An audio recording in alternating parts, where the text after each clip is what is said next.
People gonna handle you however they think they can treat you. So they gonna handle you however they feel like. If they feel like you slow or you not hip to the game, or people gonna take advantage of whatever kind of little avenue that you allow them to take advantage of. It's power in being underestimated, man. You know, most people that accomplish real things, they started off as the underdog. They started off as being underestimated, started off with nobody believing in them.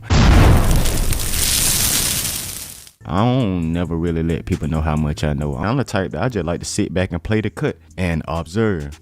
You know, I'm always gonna be seen before I'm heard. So I'm trying to peep what type of environment I'm dealing with. It's a stealth mission. If this was a military conquest, I'm not the type to go in loud and proud and just throw grenades and just let everybody know that we on. I'm more of a stealth type of move and Metal Gear type thing, you know what I'm saying? So in that way, you never let people know how much you know, and you can always find out their true intention. I want to talk about something called the Black Swan. I read this in a negotiating book. In particular, it was a book about hostage negotiation. And the Black Swan are the small hidden things that have the power to change everything. It's like your bargaining chip. It's like your ace in the hole. It's like that secret weapon that you have that you keep in your back pocket. Just say, for instance, if you at work and you dealing with a co-worker and they underestimate you, if you allow other people to run their motherfucking mouth all the time, then they always gonna show themselves. Now the co-worker done slipped up with a Freudian slip. If you don't know what a Freudian slip is, it's when basically when people slip up and tell the truth by mistake, unknowingly, unwillingly, a lot of times too. So now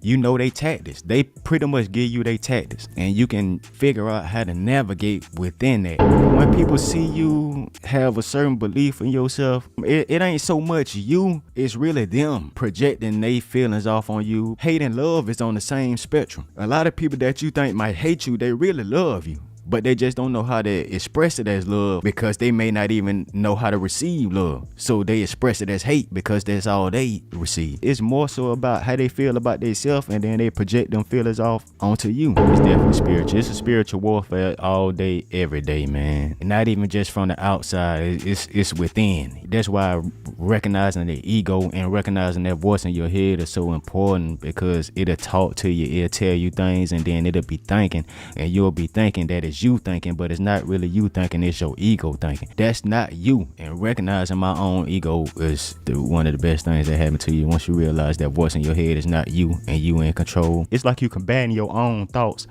with thoughts. So anytime you can have a negative thought that pop into your head, you can come right back and be like, no, that ain't true.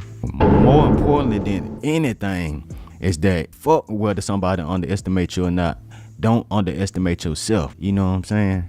Never underestimate yourself. And you already know, stay on your grind. Don't let nobody stop you. You don't need validation from nobody but yourself. Peace, love, gone.